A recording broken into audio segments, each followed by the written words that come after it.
Praise Jesus, everyone. Are you feeling anxious or worried in your life?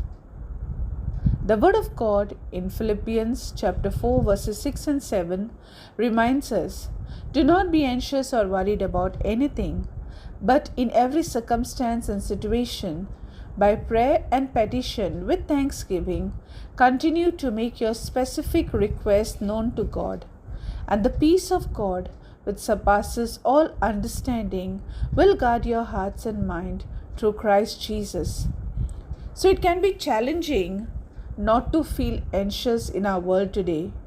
However, as children of the Most High God, we have a profound source of comfort and peace because our Father in heaven cares for us. When I choose to obey His instruction in verse 6, I can now experience the promise of peace in my life. God's peace will guard my heart and mind in Christ Jesus. Obey God's word and find rest. It is that simple. Praise God.